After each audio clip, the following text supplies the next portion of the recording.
All right, yes, thank you very much for staying with us once again and joining us on this channel. Nana Kwame Bediako Cheddar has said a very serious issue and it is trending. In fact, he says that we are going to watch him, okay? Yes, we are going to listen to what he has to say fully about this issue. He says, Massa, if you are watching 2 hours of football every 2 days, it's a waste of time and it's a waste of investment. 2 hours of football every 2 days is a waste of investment. In fact, he went to GTV and they were asking him about his plan for sports. Okay, his plan for sports. And then he started by saying that for him, personally, he thinks that if you are watching 2 hours of football every 2 days, so every 2 days, we are watching 2 hours of football, it's a waste of time. Now we watch a TV more than that too, because if there is UEFA Champions League weekends, Sunday and Saturday you watch football. Tuesday Champions League you watch Tuesday and then Wednesday. You watch Thursday too. Friday class sometimes matches day. Saturday, Sunday too matches day. All right. So the football here, I don't know why, but I will share my views after we've watched the video. Let's watch the video. I think that first of all, if you spend 2 hours watching football almost every 2 days, in a year, you would have spent 1,000 hours of your time or 500 hours of your time watching football that somebody is getting paid $500,000 a week, but you watch them for free and pay your hours into it. Okay? And I don't think that's a good investment because your time is your most important asset. But you have to use it sensibly. But what I would do for sports, which I think we're lacking, that will stop people from just watching and not being a part of the industry, is to start to infuse sports right into our educational system by partnering with people who are specialized on that. Because we Ghanaians, we become footballers by vision, not by skills or training. And they need to be trained and coached. You need to go through a disciplinary process to become a footballer. Even if you were born with it, you still have to go through it. So that process of you educating yourself and learning about economics and other things, and then being trained about what to eat, how to behave yourself, how to discipline yourself, not to eat some things, not how to protect your leg and all of that. We don't have it in our schools. Yeah, they give us PE and then we're playing football and on the ground where there's stone there and they haven't even created the AstroTurf. You know, they don't have the drains, the things. You know, you need to build these people. So what is happening is that somebody will come and form like an academy and call it Dream something something, and what is it called? Right to Dream. And then when you have your right to dream now, you have to go through someone's country in Holland before they sell you. So you're just like a polished slave. You know, he polishes you and then he sends you to Holland before they will give him a price and then he will give you a portion of it. When we can actually have academies that we will breed a lot of footballers and sell them to the world for millions of dollars, and most of the money will circulate in our system, and they would also feel like they're more entitled to where they got their skills from, where they got their breakthrough from. So they're going to stay true to the country. I would rather do that. I would rather have a combined academy with a school together. So you can breed them properly. And that's what I want to do. And after that, we can go and buy some Chelseas and Manchesters, just like the Arabs are doing, just to make our country stronger. Okay. All right, yeah. So those are the views of Nana Kwame Bediako Cheddar on sports and all of that. So you saw that he wanted to talk about his vision on sports, and he started from there and he tried to say a lot of things, and he really didn't. Look, a lot of the time my mother asked me that, then on your free boom.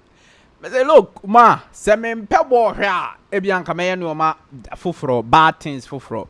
Because people don't get it that football is so powerful that irrespective of the revenue some of us we are doing YouTube we get from football, no.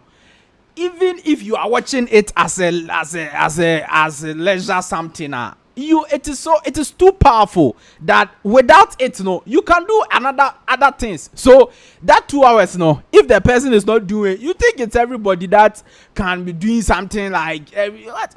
Charlie, oh my, no, 24/7 will be our you. A lot of the time, people don't know what they are doing. So if they are not watching the football, they will be at the pub drinking or smoking or will follow some friend somewhere that can.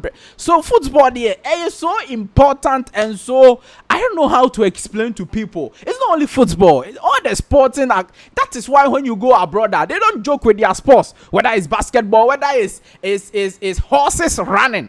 Masa average and Pongo through me counts that the stadium is filled. Tennis, 2 people are playing tennis. The stadium is filled because look, even though they work, they obviously get some free time, and those free time, no, you don't want to go to the pub and be drinking. You don't want to go somewhere smoking, doing drugs, and you don't want to be doing that. So you want to engage yourself with something that will entertain you. That's why we have a lot of sporting disciplines, and everybody is having the one they prefer. So this one, the Cheddar, it is a not.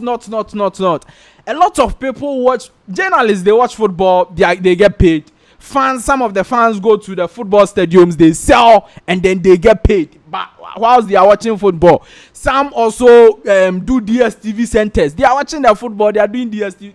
So the football ecosystem is so huge that if you are watching it, and I'm saying that even if you are watching it and you are not getting any revenue from it, the excitement it gives you, the fact that it prevents you to a certain extent from doing certain bad things, that's so important and that's so vital. I don't know how to explain this thing, but Cheddar was so wrong on that one, and he's always shooting his campaign in the distance. But the Ghana Football Association is preaching peace for the 2024 general elections on Saturday, 7th December 2024. Ghanaians will go to the polls to elect their next president from January 2025 to 2028. To 2029, and that is it. A lot of the parties are doing their campaigns and all of that. But then for us, we are preaching peace. Charlie, Ghana, no. We are a very peaceful nation. We are in a 4th republic. We've gone from Rawlings to Kofuor to Atamils to Mahama to Nana Addo Dankwa. Let's elect peacefully the next one who will follow the likes of Kofuor and Nana Addo Dankwa to become the president of the nation. Peace dey here. Chale uko tutu akoye dey uko be bia nipa na uko kwama no. So ultimately the neighbor grow few. A lot of the times it happens. So Charlie, go and vote, decide who becomes the next president, decide who becomes the next MP, and then we all move on. All right, we be fine. Just try to get something doing, and politics need the host time. What I say? GFA preaching peace. Sport 7 GH also. I'm preaching peace on my channel over there. Now let's talk to you about Thomas Partey and then Micheal Essien. Who is your best midfielder, Thomas Partey or Micheal Essien? Lai Kingston has decided to select one of them or to point out who is the best midfielder. Even before Lai Kingston, for me, I think that Micheal Essien is by far best midfielder, best player by far than Thomas Partey. It is clear. The English Premier League, Micheal Essien has won the Premier League, has done very well. He was so instrumental. Champions League, went to play for Real Madrid under Jose Mourinho. Micheal Essien announced himself in France. Charlie, in the national team too, Ghana Black Stars national team. Micheal Essien played very well. He was part of the golden generation of Ghana football from the likes of 2006, 2004 to the 2008 thereabout. Micheal Essien was there. So Micheal Essien, the football, the glories, everything, he's better than this one there. That is exactly what like Kingston is saying, but I agree with him perfectly. And I think that Thomas Partey would have to do a lot more, like win the EPL, like do very well in the Champions League and the rest. All right, they all have their strengths and weaknesses, like Kingston speaking. But for me, I think I was really privileged to play alongside Micheal Essien. We all know what he did at Chelsea when they had a fantastic team, a very strong team. He was a regular player in the team, playing week in and out. Partey has his strengths and has done very well, but for me, Micheal Essien was something else. I agree with him. Partey is a good player. Right now, as we are speaking to you, he's one of the best defensive midfielders in the world. But the same thing I'm saying will not go well for him, because if you are talking about the best defensive, Casemiro, Rodri, maybe all these players, they've won trophies. They've been with Champions League, their league, EPL, they've been winning it. So if Thomas Partey is failing to win some of these things, then it means that you are below them. And that's the same conversation with Micheal Essien and Thomas Partey. That's a very, very tough one. But I think Micheal Essien is by far the better player when you are talking about the two. Now, let me look at other stories I have here. Also, on the same Thomas Partey, you know that we reported to you that he's injured. He was injured for the game versus West Ham United. Arsenal FC versus West Ham United.